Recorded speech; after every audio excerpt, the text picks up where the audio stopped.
¿Qué es el estoicismo? A primera vista, explicar con precisión qué es el estoicismo no parece complicado. Es una escuela de pensamiento filosófico nacido en la Grecia clásica. Para ser más exactos, fundada alrededor del siglo III antes de Cristo por Zenón de Sitio. Su principal motivación fue plantear ideas nuevas y prácticas enfrentadas a las de las escuelas epicúrea y cínica, y cuyo nombre proviene del lugar donde Zenón impartía sus lecciones, la Estoa Poaquilé o Estoa Pesil, el pórtico, Stoa Pintado, Poaquilé, al norte del Ágora de Atenas. Así los estoicos eran los que se reunían en la Stoa a aprender de Zenón. Pero algo más tiene que haber para haberse convertido en una de las disciplinas más importantes y crecientes del siglo XXI. Si miramos en Negrán, el buscador de palabras en libros que ha creado Google, podemos comprobar cómo el término estoicismo está en su máximo histórico. El tema ha llegado a captar el interés personal de toda clase y condición. Académicos, por supuesto, que estudian la filosofía clásica, pero también escritores, emprendedores, directivos, incluso famosos, leen, estudian y practican el estoicismo a diario. No encontramos gente declarándose epicúrea o aristotélica, pero sí es posible descubrir gente que se define como estoica. Y cuando les preguntamos por la definición de estoicismo o qué les hace estoicos, la cuestión ya no es tan sencilla. Para simplificar, vamos a ver el estoicismo como una escuela de filosofía que intenta responder a la pregunta de cómo vivir una buena vida. El empeño es grandioso y la tarea divina. Alcanzar maestría, libertad, felicidad y calma. Epícteto. La respuesta del estoicismo es como tener una buena vida. Está relacionada con varios factores, siendo uno de ellos tomar buenas decisiones de manera racional. La toma de decisiones es una de las disciplinas en la que más hemos trabajado ambos autores durante toda nuestra carrera. Todos tomamos decisiones, pero no todos tenemos felicidad o tranquilidad cuando lo hacemos. ¿Dónde reside la diferencia? Jonas Salzgeber explica en su libro sobre el estoicismo que encontrar el estoicismo de una forma u otra en nuestras vidas es la parte fácil. Sin embargo, comprender y explicar exactamente qué es el estoicismo es la parte complicada. Reconocer exactamente cómo es relevante hoy día y cómo puede ser de ayuda es la parte retadora. Finalmente, entenderlo completamente y ponerlo en práctica es la parte ambiciosa. Ahí es donde se esconde el gran valor. ¿Por qué esta complicación aparente? En primer lugar, porque la concepción moderna que tenemos de la palabra estoico y del estoicismo como filosofía es errónea. Es muy normal considerar que un estoico es una persona indiferente a las principales emociones, alguien que no se ve afectado por emociones negativas como el dolor o la pena, ni tampoco por emociones positivas, como la alegría o incluso el placer. Según el Online Etymology Dictionary, creado por Douglas Harper, la primera referencia moderna al término en inglés stoic, fechada en 1570, nos dice precisamente eso mismo: indiferencia al placer o al dolor.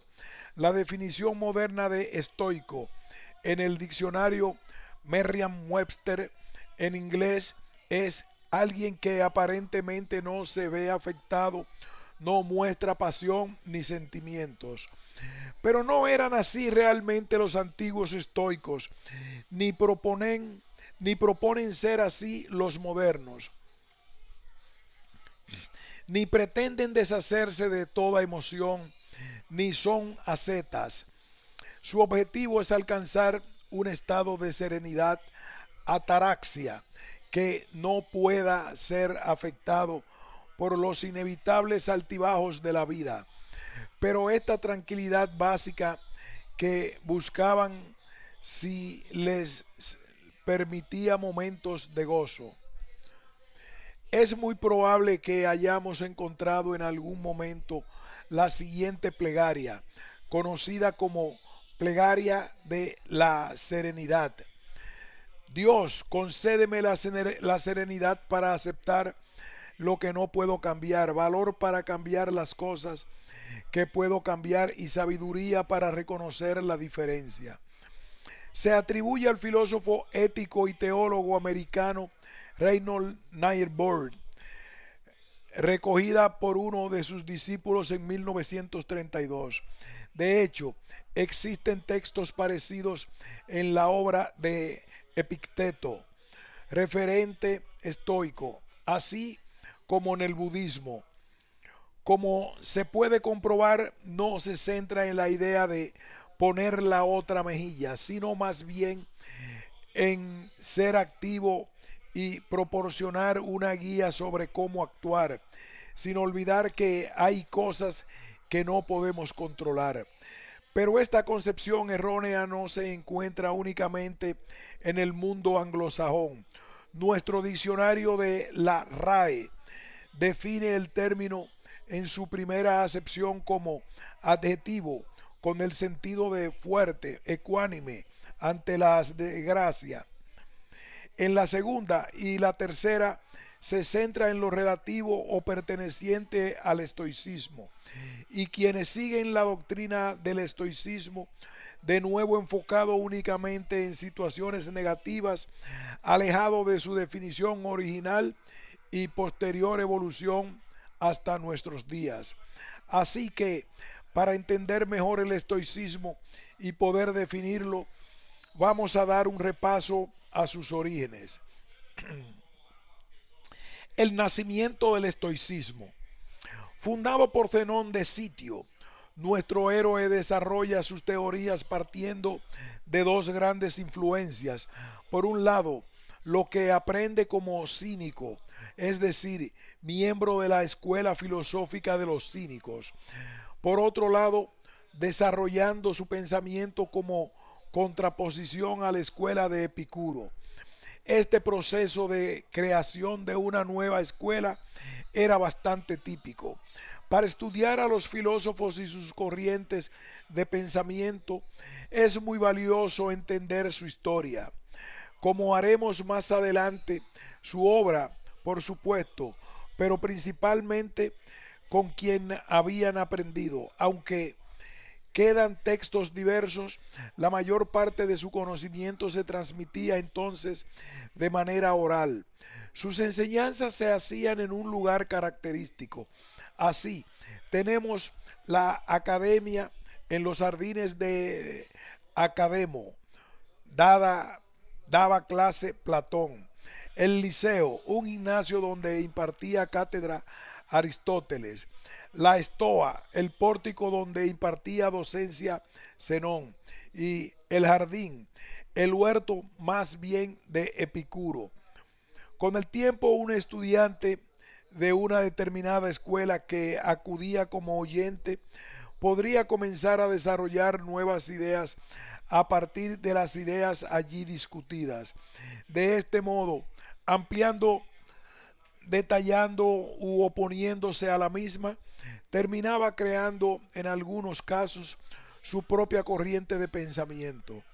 En el caso de Zenón, estudió con Crates de Tebas, quien a su vez había sido discípulo de Diógenes de Sinope, conocido referente de la escuela cínica.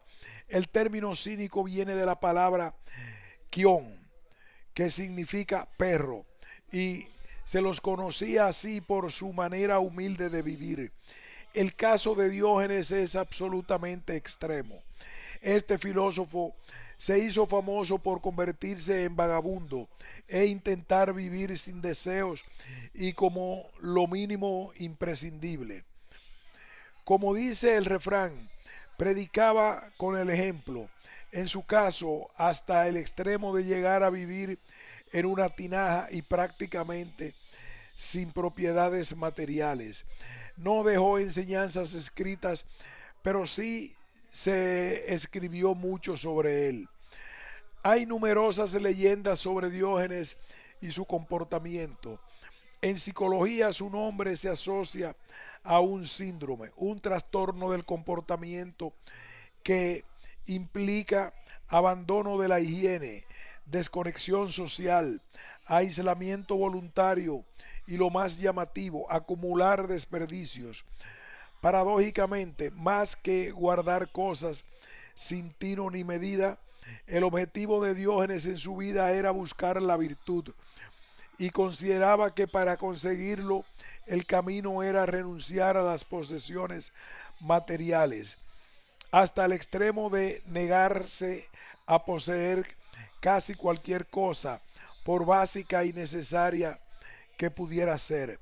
Por ejemplo, entre sus pocas posesiones mantenía un báculo, un zurrón, un manto y un cuenco.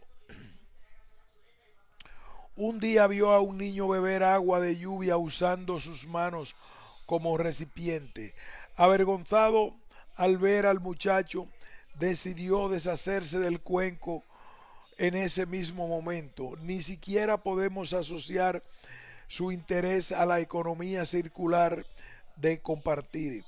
Diógenes era muy radical en ese sentido.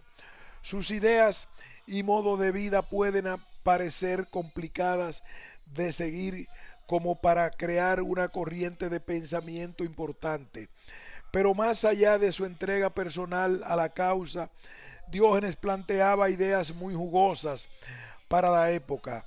Por ejemplo, abogaba por atacar las costumbres, ya que las consideraba el disfraz de la falsa moral. La gente no se preocupaba por ser buena en el fondo, sino de cumplir con las formas, usos y costumbres. En un mundo políticamente correcto, Diógenes era políticamente incorrecto y llevaba al extremo su manera de vivir austera para resaltar ese contraste. Otros perros solo muerden a sus enemigos, mientras que yo también muerdo a mis amigos con el fin de salvarlos. ¿De qué sirve un filósofo que no hiere los sentimientos de nadie? Diógenes de Sinope. Poco convencido con las enseñanzas de la escuela cínica, Zenón amplió su campo de estudios a filósofos platónicos y aristotélicos. El resultado de todas estas influencias fue su definición de una nueva escuela de pensamiento filosófico, la última gran escuela de la filosofía helénica que se extendió hasta el año 500 después de Cristo, primero, y hasta nuestros días después. No fue únicamente ampliando o desarrollando a partir de la influencia directa del cinismo que había conocido desde dentro, siguiendo las comentadas enseñanzas de Crates y las referencias de Diógenes. Zenón plantea una visión de cómo vivir la vida en contraposición al epicureísmo, que era hedonista y materialista y tenía como objetivo buscar el placer. Siendo más específicos, un estado de calma, tranquilidad y ausencia de miedo y dolor corporal. Por eso, se suele considerar el imaginario colectivo moderno que el estoicismo es un movimiento antagonista del epicureísmo. Veremos cómo no es así en realidad y que esa tranquilidad interior o, o ataraxia es también muy importante para los estoicos, pero sí es innegable que la influencia indirecta de Epicuro llevó a Zenón a sentar las bases del estoicismo. Conozcamos un poco más a Epicuro.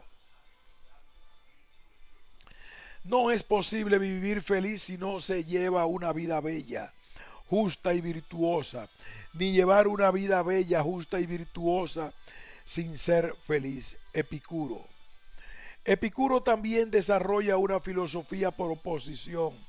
Concretamente, se oponía a la moda de su tiempo de utilizar la intervención divina, el Deus ex machina y la superstición para explicar los fenómenos de la vida y la naturaleza. Para ello, Epicuro decide apoyarse en los estudios de Demócrito sobre los átomos y la materia. Esto le lleva a desarrollar un marcado materialismo que deriva en su versión ligera del hedonismo. Ligera en el sentido de que buscaban el placer, pero entendido también como ausencia de dolor y miedo, y no como gozo, sino tino, sin tino ni medida. Epicuro no busca el exceso. El camino para conseguir ese placer era paradójicamente una vida simple, en contraposición de nuevo con los hedonistas y materialistas que alardeaban de acumular riquezas.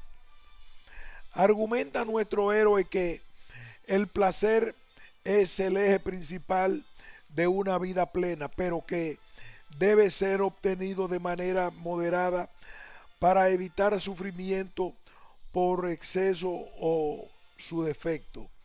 También que son más valiosos los placeres de la mente que los del cuerpo y los deseos innecesarios que debe eliminar.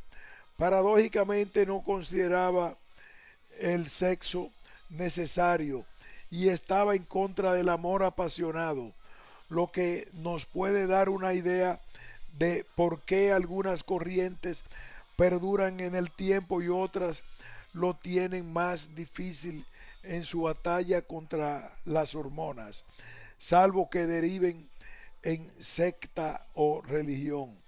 Joven, entiendo que tu disposición natural es proclive hacia la pasión sexual. Sigue tu inclinación como quieras, siempre que no violes las leyes, perturbes costumbres bien establecidas, hagas daño a tus vecinos, hagas daño a tu cuerpo o desperdicies tus posesiones. Es imposible que no seas afectado por una o más de estas condiciones, pues un hombre nunca consigue bien alguno de la pasión sexual y es afortunado si no recibe daño. Epicuro, exhortaciones. Zenón beberá de esta corriente para desarrollar su propia visión de cómo enfrentarse al mundo y a la vida con sus propios matices. Explicaba Bertrand Russell en Historia de la Filosofía Occidental, 1946, que mientras Epicuro dejó fijada su doctrina de manera clara, como hemos comprobado, Zenón se centró más en sentar unas bases que después se han ido desarrollando a través de otros filósofos y seguidores, llegando incluso hasta nuestros días. De hecho, una característica del epicureísmo fue su excesivo personalismo, que nos ha llevado a recordar la corriente tanto como a su fundador. El propio Epicuro celebraba su cumpleaños con sus seguidores y dejó estipulado que a su muerte siguieran ellos celebrándolo. Su objetivo inicial era terminar con la superstición mediante la explicación del origen y estructura del universo, y llevó esto a unas prácticas de vida que no fueron la parte principal del movimiento. Desarrolla un culto a su persona muy similar a los que podemos encontrar en otras corrientes socráticos, aristotélicos, y muy similar al que los Monty Python ridiculizan en la vida de Brian. No la religión ni la figura de Jesucristo, sino una época en la que los gurús y los mesías fueran casi una industria más, como puede serlo en el siglo XXI el lanzamiento de un nuevo producto de Apple, por ejemplo. Este fenómeno mesiánico, sin embargo, no se reprodujo en el estoicismo. Lo implicaba muy bien, lo explicaba muy bien Donaldson. Aunque al inicio se conoció la escuela brevemente como zenoísmo, el término fue rápidamente abandonado ya que los propios estoicos querían evitar que su filosofía se convirtiera en otro culto a la personalidad más. Como resultado, su nombre viene del lugar público de encuentro, elegido probablemente otra de las claves de su éxito por pura diferenciación. La filosofía no asegura nada externo para el hombre, de lo contrario estaría admitiendo algo que está más allá de su propia materia, porque así como el materialismo del carpintero es la madera y el del escultor el bronce, así el objeto del arte de vivir es vida de cada uno. Epicteto, Discursos. El estoicismo vivió en la antigüedad tres épocas principalmente. Primero, el estoicismo antiguo, que se centra en la época de Zenón y la creación de la escuela filosófica, como hemos comentado ya. Le siguió el estoicismo medio, avanzando la discusión de sus enseñanzas en paralelo con el crecimiento del imperio romano, gracias a su adopción por las élites. De estas dos, de estas dos primeras épocas apenas quedan documentos escritos. Es de la tercera, el alto estoicismo, estoicismo tardío o estoicismo romano, de la que quedan más documentos. Este periodo es recordado principalmente por las obras de Lucio Anneo Séneca, Epicteto y Marco Aurelio, de quienes hablaremos con más detalle en la parte de autores de referencia. La llegada del cristianismo supone un freno en seco para estas y otras escuelas helenísticas. Su final oficial se suele fechar en, en el año 529 después de Cristo, cuando Justiniano I el Grande cierra las tres principales escuelas: la estoa, estoicismo, el liceo, aristotélica, y la academia platónica, aunque ya desde poco después de la muerte de Marco Aurelio, el estoicismo fue clara y paulatinamente cayendo en el olvido. Neoestoicismo. Hasta el Renacimiento, en esta época se produjo un resurgir del estoicismo, denominado neoestoicismo. Más concretamente, a principios del siglo XVI, parte del XVII, el término se asocia a un intento de revivir este movimiento filosófico, pero adaptado a la época, o más concretamente al cristianismo.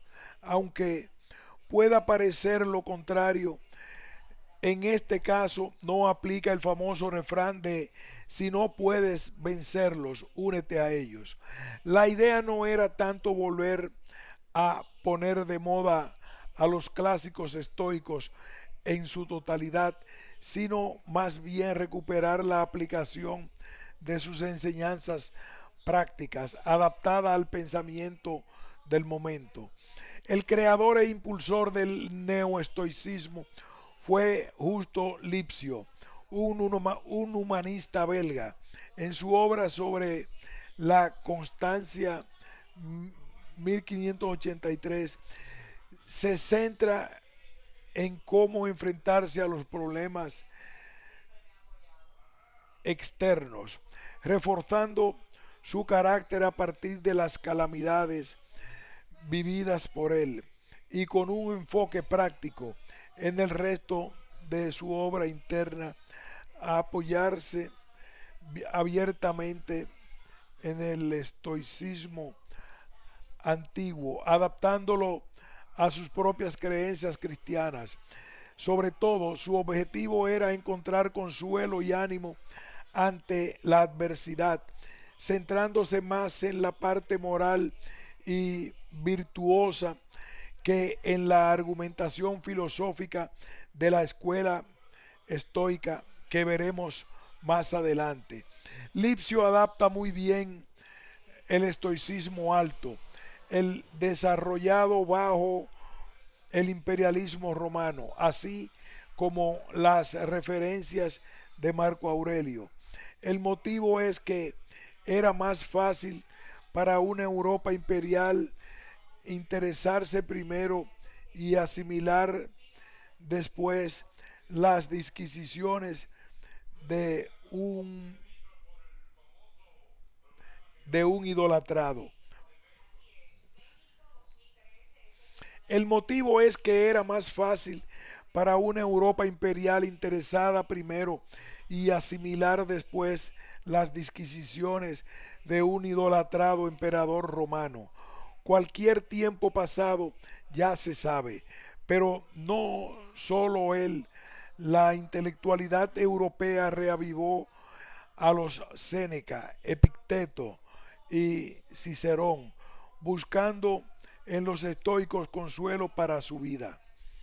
En situación de inquietud permanente, una Europa sacudida por las miserias de las incesantes guerras y los resultados de estas, necesitaba de alguna fuente de consuelo. Lipsio había dedicado 2 años a perfeccionar su latín y estudiar a Séneca.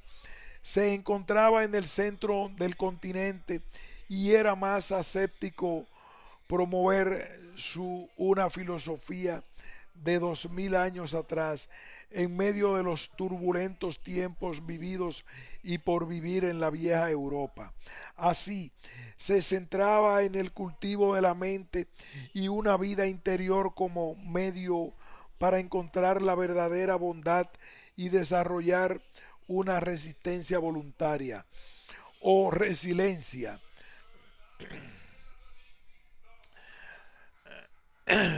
para enfrentar todas las contingencias humanas. El impacto de Lipsio cabalga, como suele ser habitual en estos casos, sobre otras obras recientes que allanaron el camino para su posesión posterior de éxito. Antonio de Guevara había publicado una biografía de Marco Aurelio, considerado en la época el referente de las virtudes estoicas. También se atribuye referencia al estoicismo a Calvino en 1536, incluso acuñando el término neoestoicismo, previas a los trabajos de Lipsio. El editor de Lipsio, Christophe Plantin, publicaba una adaptación de la obra de título Lucrecio de Rerum Natura, de la naturaleza a las cosas, en 1565, traducida por Hubert van Giffen. Por si alguien quiere saber más, quizás lo encuentre como Obertus Gifanius latinizado. Lucrecio pertenecía a una escuela epicúrea que compartía con el estoicismo su visión de la filosofía natural. Diferían en la ética, pero ambos eran materialistas y deterministas. Lipsio decide ignorar el materialismo y el determinismo que sustenta el pensamiento estoico original para diseñar un estoicismo compatible con las creencias cristianas predominantes en el momento, o al menos hasta cierto punto, como explica John Sellars. El estoicismo cristiano es una contradicción forzada por este movimiento, ya que introduce a Dios eliminando precisamente esos dos preceptos básicos.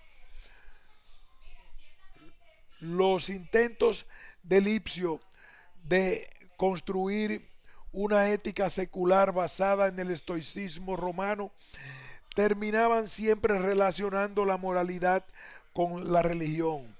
El neoestoicismo se basaba en que la regla básica para llevar una vida moralmente buena era no ceder a las pasiones, como planteaba el estoicismo. Eso sí, en lugar de ceder a las pasiones era imprescindible someterse a Dios, lo que chocaba con el estoicismo clásico. El punto de vista estoico se enfocaba en controlar las pasiones. No hacerlo implicaba verse afectados por ellas, incurriendo en razonamientos defectuosos. Controlar las pasiones permitía evitar los errores que éstas pudieran que éstas pudieran causar en la toma de decisiones. Para conseguirlo era necesario estar en calma, algo que era posible alcanzar porque placeres y sufrimientos materiales eran irrelevantes. Aquí podemos comprobar la conexión con el cristianismo dominante. En general, se hizo una interpretación nueva e interesada de la ética estoica para que encajara en el cristianismo imperante, tanto protestante como católico, un compuesto eclético de elementos clásicos y cristianos, implicando un recurso más frecuente y más general a máximas morales y principios de los estoicos, un intento más sistemático de adaptarlos al sentimiento ortodoxo cristiano. También se asocia Anthony Levy.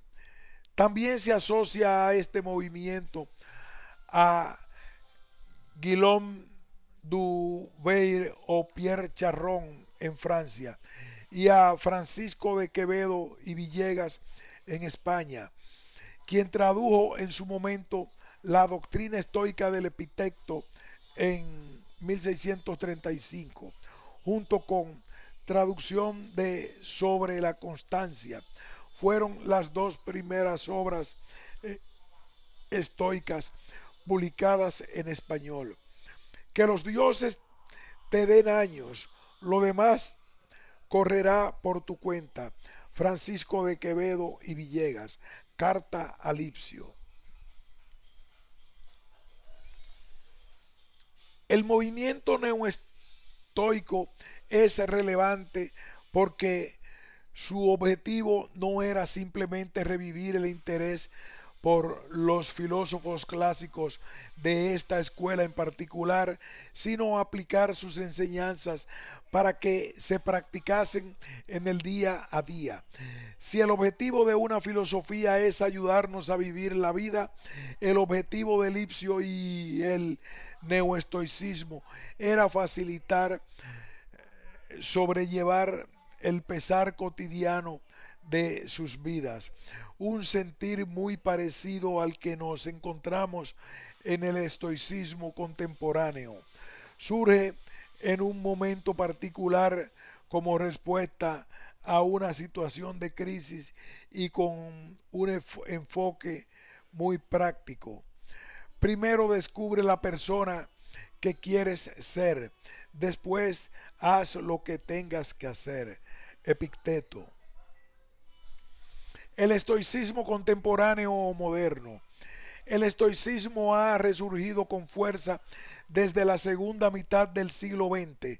En 1971 se publicaba Problems in Stoicism de Anthony Arthur Long. Dado el pistoletazo de salida al interés en la sociedad moderna por la ética y la virtud de los primeros estoicos. Otro importante impulso vino propiciado en el siglo XXI tras la crisis financiera del año 2007. Se puede comprobar su impacto tanto por la aparición de un creciente número de autores y textos de los que hablaremos en un capítulo posterior con más detalle, como por el creciente contenido sobre el tema en Internet, junto con la aparición de multitud de eventos como la celebración de numerosas semanas estoicas por todo el mundo. El motivo de su éxito es sencillo. El estoicismo ofrece una guía inminentemente práctica para alcanzar una vida de felicidad y plenitud. Como hemos visto con el neoestoicismo, lo bastante plástica para adaptarla a tiempos y situaciones específicas y que siga funcionando.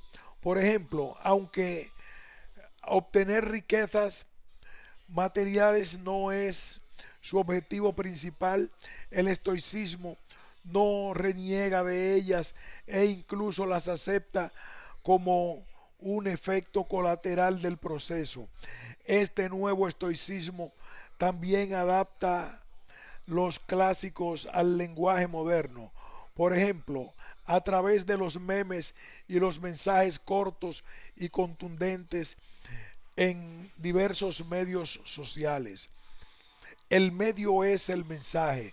Marshall McLuhan.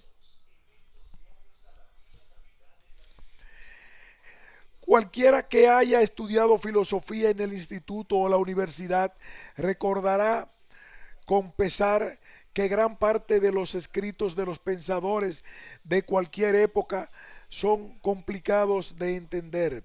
Los textos originales son a menudo ininteligibles para un lego, con una gran dependencia de las traducciones para poder seguirlos. Además, el lenguaje de épocas anteriores no es siempre fácil de actualizar ni de adaptar. En esos textos a menudo se discute sobre complicadas abstracciones, temáticas necesarias, por supuesto, como la existencia de la verdad absoluta o el sentido de la vida. Sin embargo, de lejana aplicación para la vida cotidiana de alguien que no se quiera dedicar al tema y que no disponga del contexto o conocimiento necesario para seguirlas y entenderlas. Por el contrario, Los escritos de los estoicos son notablemente accesibles y tremendamente prácticos. Los diferentes estoicos nos han dejado una colección de principios y técnicas sencillos y útiles, enfocados en cómo vivir una buena vida, faro y referente moral, pero de clase media acomodaticios, especialmente Séneca, Epicteto y Marco Aurelio, autores didácticos sencillos y prácticos, reconocidos más por la fácil aplicación de su trabajo que por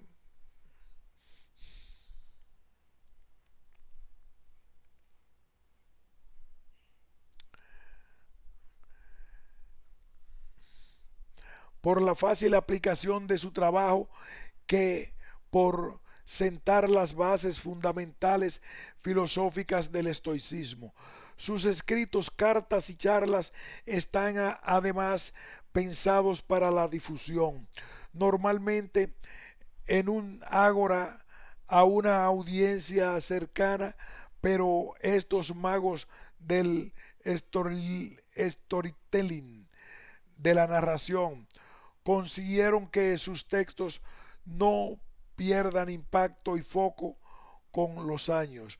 Muchas de sus técnicas se podían encontrar en nuestro día a día.